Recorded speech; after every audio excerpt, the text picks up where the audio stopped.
बेटा आपके पास liquefaction of gas के हवाले से बात की जाए तो कल हमने देखा था जूल थॉमसन इफेक्ट, जो कि एक ऐसा इफेक्ट था जिसमें लिक्विफिकेशन ऑफ गैसेस को एक्सप्लेन किया जाता है। दूसरा एक और एक मेथड है जिसको हम कहते हैं लाइन्स मेथड। ठीक है, लाइन्स मेथड ये वो मेथड है जिसमें लिक्विफिकेशन के दौरान जो गैस है वो किस में कन्वर्ट हो जाती है, लिक्विड के अंदर। जो आपका एसी है, सही है, इसके अलावा जो आपके घर पे रेफ्रिजरेटर है उसमें आपने देखा होगा खुद ब खुद लिक्विड कलेक्ट हो जाता है। इसी तरह से एसी में तो बाकायदा तौर पर आप देखते हैं कि उसमें एक नोजल पाइप होता है जहाँ से बाकायदा लिक्विड एक्सट्रैक्ट हो रहा होता है, और हर बंदा कहता है कि ये क्या है, जो हवा है बेसिकली वो किसमें तब्दील हो गई है, पानी के अंदर। तो ये basically Joule Thomson effect explain करता है कि कैसे गैस को लिक्विफाई किया गया। सही है। अब देखो जूल थॉमसन इफेक्ट क्या है, when a gas is allowed to expand adiabatically. सही है, गैस को हमने कैसे एक्सपेंड किया है, एडियाबैटिकली तौर पर जब एक्सपेंड किया है। कौन सा सिस्टम है यहाँ पर, एक होता है ओपन सिस्टम, एक होता है क्लोज सिस्टम। सिस्टम कौन सा है यहाँ पर, क्लोज्ड सिस्टम है। तो क्लोज सिस्टम में एडियाबैटिकली तौर पर जब गैस को क्या किया जाएगा, एक्सपेंड किया जाएगा from a region of high pressure to the low pressure. और किस तरीके से, जब गैस को हाई प्रेशर से कहाँ लेकर आएंगे, लो प्रेशर पर, तब क्या हो जाएगी, गैस की लिक्विफिकेशन हो जाएगी। तब गैस की क्या हो जाएगी, लिक्विफिकेशन। मतलब जो आपने इससे पिछला मेथड देखा था, कौन सा मेथड था वो, जूल थॉमसन।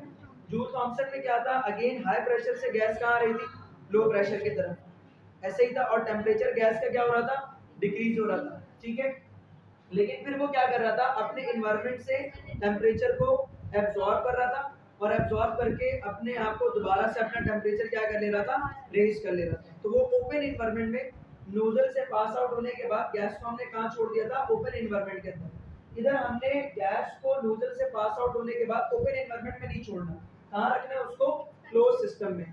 कहीं से भी गैस यहाँ पर आने के बाद लीक आउट होकर बाहर नहीं जाएगी, यहीं पर कंटिन्यूअसली रोटेट करती रहेगी। इसीलिए सिस्टम को हम क्या कह रहे हैं, क्लोज सिस्टम। मैंने यहाँ पर एक ग्राफिकली तौर पर एक इमेज को आपको एक्सप्लेन करना चाहा है, जो आपकी बुक में पेज नंबर जो है 97 पर मौजूद है। अब यहाँ पर देखिए, बड़ा सिंपल सा मैंने एक फिनोमेना लिखा है, उधर इमेज को थोड़ा सा समझना आपके लिए मुश्किल है, ये बड़ा सिंपल सा मैंने बनाया है। यहाँ पर एयर से क्या मुराद है, वो फ्रेश एयर है जो इन्वायरमेंट से आपका जो एसी का जो फैन या जो बॉक्स है, ठीक है, जिसके क्या कर रहा होता है, एयर को गेन कर रहा होता है फ्रॉम द इन्वायरमेंट।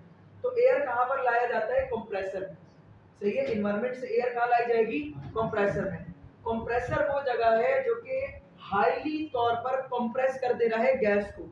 तकरीबन गैस को कितना कंप्रेस किया जाता है, 200 एटमॉस्फेरिक प्रेशर, जो कि एक इंतहाई ज्यादा प्रेशर है।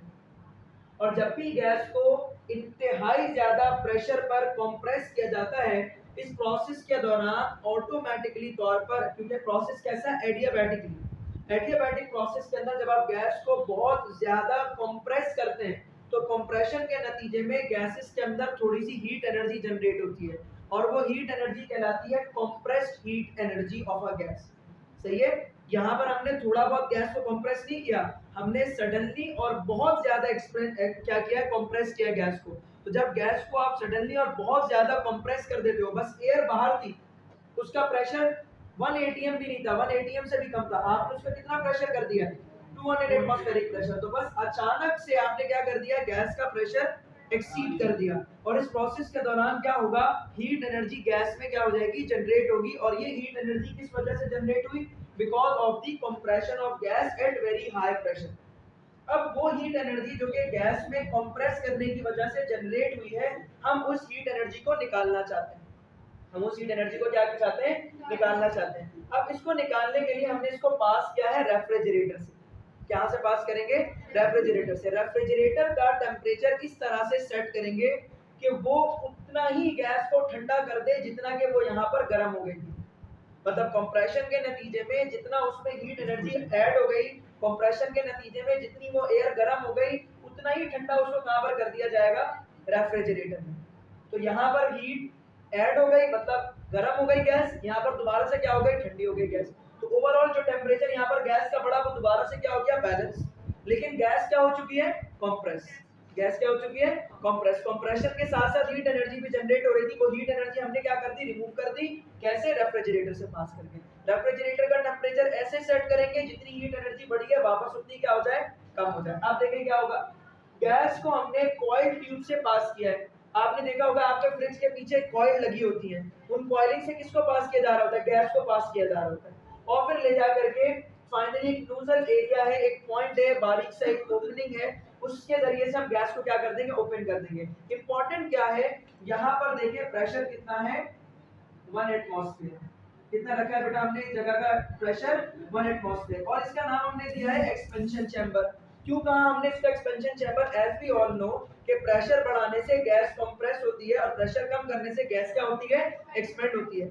और सडनली एंड ड्रास्टिकली तौर पर हमने प्रेशर को डिक्रीज किया। देखो 200 से 1 एटमॉस्फेरिक प्रेशर, इंतहाई ज्यादा प्रेशर बढ़ा और इधर आने के बाद इंतहाई ज्यादा प्रेशर क्या हो गया?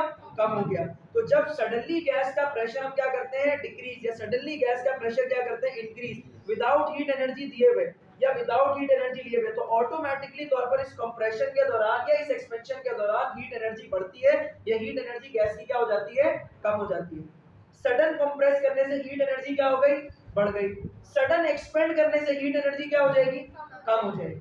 समझ आ गई बात यहाँ तक? अब क्या होगा, यहां से जो गैस है उसका टेम्परेचर क्या हो जाएगा? कम हो जाएगा। अब थोड़ा सा फॉर एग्जांपल कम हुआ, थोड़ा सा फॉर एग्जांपल क्या हुआ? कम हुआ। अब ये जो टेम्परेचर कम हुआ है इसको मैं दोबारा से बढ़ा नहीं रहा, अभी दोबारा से उसका टेम्परेचर मैं बढ़ा नहीं रहा। लेट सपोज 2 डिग्री सेल्सियस हो गया गैस का टेम्परेचर। लेट सपोज कितना हो गया? 2 डिग्री सेल्सियस। ये आपको एक दफा में टॉपिक नहीं समझ आएगा, अभी हम दोबारा से गैस को जब घुमाएंगे तो आपको पता चलेगा कि लिक्विड कैसे बनता है। अभी तक मैंने कहा कि गैस लिक्विड में तब्दील नहीं हुई। एसी फौरन चलाने के बाद चंद मिनट तक पानी नहीं गिरता, उसके बाद पानी गिरना शुरू होता है। इसी तरह से फ्रिज चलाने के बिल्कुल 1 घंटे 2 घंटे 3 घंटे के बाद पानी मिलना शुरू होता है। फौरी तौर पे पानी आपको नजर नहीं आता ट्रे चैम्बर में। क्यों? दोबारा से। अच्छा एक चीज और आपने सुनी होगी, कंप्रेसर की जो गैस है वो रिसाइकिल होती रहती है। कंप्रेसर की जो गैस है वो क्या होती है? रिसाइकिल होती रहती है। अब देखिएगा एयर जो है आपके पास वो कंप्रेसर में आ रही है एनवायरनमेंट से, और एयर जब कहां से आ रही है? कंप्रेसर में आ रही है। कहां से? एनवायरनमेंट से। लेकिन ये जो गैस ठंडी हुई है इसको मैं दोबारा से भेजूंगा कहां पर? कंप्रेसर में। अब जो गैस यहां से कंप्रेसर में जाएगी उसका प्रेशर कितना है? 180 है, लेकिन उसका टेम्परेचर कितना? 2 डिग्री सेल्सियस। लेट सपोज कितना है? 2 डिग्री सेल्सियस। इस कंप्रेसर में जाने के बाद उसको क्या किया जाएगा? प्रेशर लिया जाएगा। जैसे ही प्रेशर देंगे, कंप्रेशन करेंगे, कंप्रेशन के नतीजे में उसका टेम्परेचर क्या हो जाएगा? रेज। लेट सपोज 2 डिग्री से कितना हो गया? 3 डिग्री सेल्सियस। कितना बढ़ा टेम्परेचर पहले के मुकाबले में? 1 डिग्री सेल्सियस। उसके बाद उस गैस को ले जाएंगे रेफ्रिजरेटर में। मैंने बताया रेफ्रिजरेटर का टेम्परेचर ऐसे सेट करेंगे जितना टेम्परेचर बढ़ा है इस कंप्रेसर में उतना ही क्या हो जाए? कम हो जाए। तो गैस का टेम्परेचर इधर से भेजा था 2 डिग्री सेल्सियस वाली, इधर जाकर के क्या हो गया? Temperature 3 degree Celsius. क्यों? कंप्रेशन के नतीजे में हीट एनर्जी क्या हो गई? उसके अंदर ऐड हो गई। एडियाबैटिक प्रोसेस है, ठीक है। अब क्या हुआ? रेफ्रिजरेटर में वो 3 डिग्री सेल्सियस वापस कहां चला जाएगा? 2 डिग्री सेल्सियस पर, क्योंकि जो हीट एनर्जी ऐड हुई वो दोबारा से क्या कर लेंगे? हम निकाल देंगे। अब गैस को ले जाकर पास आउट किया नोजल से। नोजल से जब पास आउट कर रहे हैं, हाईली कंप्रेस गैस है, टेम्परेचर 2 डिग्री सेल्सियस है। जैसे ही उसको अचानक से एक्सपेंड करेंगे उसका टेम्परेचर क्या हो जाएगा? डिग्री 2 से कितना हो जाएगा? कम। लेट सपोज 1 डिग्री सेल्सियस हो जाएगा। फिर दोबारा करेंगे उसी गैस के ऊपर यही वाला काम, और कम हो जाएगा। और दोबारा करेंगे और कम हो जाएगा। तो जब लिक्विड सॉरी जो गैस है वो क्या है बेसिकली बेटा? जब हम लिक्विड को हीट करते हैं तो वो किसमें तब्दील होता है? गैस में। सॉलिड को गर्म करो क्या बनता है? लिक्विड। लिक्विड को गर्म करो क्या बनता है? गैस। और गैस को ठंडा करो क्या बनेगा? लिक्विड। लिक्विड को ठंडा करो क्या बनेगा? सॉलिड। जब बार बार ये प्रोसेस होता चला जाएगा, जब बार बार ये प्रोसेस होता चला जाएगा, अल्टीमेटली यहाँ पर जो गैस तीसरे या चौथे मर्तबे में आएगी उसका टेम्परेचर अच्छा खासा कम हो जाएगा। और जब गैस का टेम्परेचर कम होने लगता है तो गैस किस में तब्दील होने लगती है? लिक्विड। समझ आई बात? इसी वजह से फिर आपको यहाँ पर लिक्विड एयर नीचे कलेक्ट होने में लग जाएगी, और ये लिक्विड एयर आप 1 बाय 1 यहाँ पे टैप टू टैप करके निकालने लग जाएंगे। अब अगर आप दूसरे प्रोसेस में ये सोच रहे थे कि उस आने वाली एयर का क्या काम है, मतलब अगर आपको ऐसा लग रहा था मैं अगर सिर्फ इस टॉपिक को एक बार पढ़ाता तो फिर आप ये सोचते कि बस एक बार जो एयर अंदर आ गई बस वही घूमती रहेगी। बेटा एक बार जो एयर आई है वो 3 से 4 मरतबा घूमने के बाद किसमें तब्दील हो जाएगी? लिक्विड में। और लिक्विड आपको हर लम्हे मिलता रहता है, तो हर लम्हे क्यों मिलता रहता है? हर बार एयर क्या होती रहती है? एनवायरनमेंट से आ रही है। तो ये वो टॉपिक है। कौन सा टॉपिक है बेटा? जो कि एडियाबैटिकली तौर पर एक्सप्लेन करता है किस चीज को? आपके पास लिक्विफिकेशन ऑफ गैस को। और सिस्टम कैसा है हमारे पास? Close system. सिस्टम कैसा है यहाँ पर? क्लोज सिस्टम है, मतलब हीट एनर्जी सब्सटेंस की ऐड हो रही है या सब्सटेंस से हीट एनर्जी हम क्या कर रहे हैं? डिक्रीज कर रहे हैं। यहाँ पर स्पेशली आपने नोट किया कि सिर्फ प्रेशर तब्दील करके हमने क्या कर दिया? गैस को कंप्रेस किया और कंप्रेस करने से उसमें हीट एनर्जी क्या हो गई? ऐड हो गई। This process is called adiabatic compression या फिर एडियाबैटिक एक्सपेंशन इसको बोलते हैं। इसका उल्टा होगा तो एडियाबैटिक एक्सपेंशन। यहाँ पर एडियाबैटिक एक्सपेंशन हो रही है, सिर्फ प्रेशर क्या करने से? कम करने से टेम्परेचर क्या हो रहा है? डिक्रीज। सिर्फ प्रेशर बढ़ाने से टेम्परेचर क्या हो रहा है? इंक्रीज, खुद ब खुद। This is called adiabatic compression या फिर एडियाबैटिक एक्सपेंशन। समझ आई बात? एडियाबैटिक कंप्रेशन या एडियाबैटिक एक्सपेंशन क्या है? क्लोज क्यों बोल रहे हैं? क्योंकि यहाँ से एयर लीक आउट नहीं हो रही कहीं से भी। एडियाबैटिक क्यों बोल रहे हैं? क्योंकि बिना टेम्परेचर दिए हुए सिर्फ प्रेशर बढ़ाने से या प्रेशर कम करने से टेम्परेचर बढ़ रहा है या टेम्परेचर क्या हो रहा है? कम हो रहा है। That is why this process is called adiabatic process. तो क्लोज सिस्टम में एडियाबैटिक प्रोसेस के नतीजे में कैसे गैस को लिक्विड में तब्दील किया जाएगा, कैसे गैस को लिक्विफाई करेंगे, ये कौन एक्सप्लेन करता है?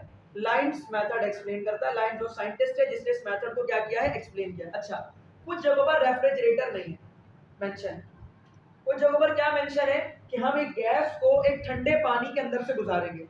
ठंडे पानी से गुजारने में क्या होगा? गैस का जो टेम्परेचर बढ़ा है वो टेम्परेचर क्या हो जाएगा? कम हो जाएगा। तो कहीं पर आपको यहाँ पर रेफ्रिजरेटर के बजाय कूल्ड वाटर लिखा हुआ मिलेगा कि हम गैस को कूल्ड वाटर से गुजारेंगे। कूल्ड वाटर से गुजारने पर क्या होगा? गैस का जो टेम्परेचर बढ़ा था वो क्या हो जाएगा? कम। यहाँ पर मेन रोल रेफ्रिजरेटर या कूल्ड वाटर का क्या है? जो एक्स्ट्रा टेम्परेचर यहाँ पर रेज हुआ था वो टेम्परेचर हम क्या कर देंगे? कम कर देंगे। समझ आई बात? वरना हर बार अगर टेम्परेचर बढ़ता चला जाएगा तो आपके पास यहाँ पर गैस को लिक्विफाई हम करना हमारे लिए आसान नहीं होगा। So this is all about this topic, lights method of the liquefaction of the gas, how to convert the gas into the liquid in a closed container adiabatically. अगर आपसे एमसीक्यूज में पूछा जाए तो इसका ऑप्शन क्या लिखोगे आप? लाइट्स मेथड है। कौन सा मेथड है? Lights method. समझ आ गई बात? और सिर्फ इतना बोले, सडन एक्सपेंशन ऑफ गैस को कौन सा टॉपिक एक्सप्लेन करता है? तो इससे पिछला मेथड कौन सा था? Joule Thomson effect. Sudden expansion करेंगे तो गैस को क्या होगा? गैस पर क्या फर्क पड़ेगा? ये कौन एक्सप्लेन करता है? Joule Thomson effect. समझ आ गई बात? ठीक है।